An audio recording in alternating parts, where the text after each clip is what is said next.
CPIM Idukki ജില്ലാ secretary CV Varghese ഉൾപ്പെട്ട പാറ ഖനന കേസിൽ ജുഡീഷ്യൽ അന്വേഷണം പ്രഖ്യാപിക്കണമെന്ന ഇടുക്കി MP ഡീൻ കുര്യാക്കോസ്. സമഗ്ര അന്വേഷണം വേണമെന്നും ഭരണത്തിന്റെ മറവിൽ CPIM കൊള്ളയാണ് നടത്തുന്നതെന്നും അദ്ദേഹം ഇടുക്കിയിൽ മാധ്യമങ്ങളോട് പറഞ്ഞു. അത്യധികം ഗുരുതരമായ ആക്ഷേപവും ആരോപണവുമാണ് CPM ജില്ലാ സെക്രട്ടറിക്കെതിരെ ഉണ്ടായിട്ടുള്ളത്.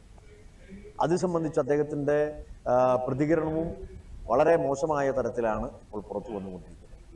തീർച്ചയായിട്ടും ഇക്കാര്യത്തിൽ സമഗ്രമായ ഒരു അന്വേഷണമാണ് വേണ്ടതായിട്ടുള്ളത്. ഭരണത്തിന്റെ തണലിൽ CPM തീവട്ടിക്കൊള്ളയാണ് നടത്തിക്കൊണ്ടിരിക്കുന്നത്. ഈ നാടിനെ കൊള്ളയടിച്ചു കൊണ്ടുപോകുന്ന ഒരു സമീപനമാണ് സ്വീകരിച്ചിരിക്കുന്നത്. ഇപ്പോൾ വന്നിരിക്കുന്ന ഈ ആക്ഷേപം എന്താണ്? പാവപ്പെട്ട ആളുകൾക്ക് കുളം നിർമ്മിക്കാനോ വീട് നിർമ്മിക്കാനോ ഏതെങ്കിലും തരത്തിൽ ഒരു ചെറിയ പാറ പൊട്ടിക്കാൻ പോലുമുള്ള അനുമതി കൊടുക്കുന്നില്ല. അവർക്ക് എല്ലാ തരത്തിലുമുള്ള അവകാശങ്ങളും നിഷേധിക്കുന്നു. മറുവശത്തെ തൽപര കക്ഷികൾ വലിയ തോതിൽ ഈ നാടിനെ കൊള്ളയടിച്ചു കൊണ്ടുപോകുന്നു. CPMന്റെ തണലിൽ വൻകിട കയ്യേറ്റ മാഫിയ CPMന്റെ നേതൃത്വത്തിലാണ് ജില്ലയിൽ പ്രവർത്തിക്കുന്നത്.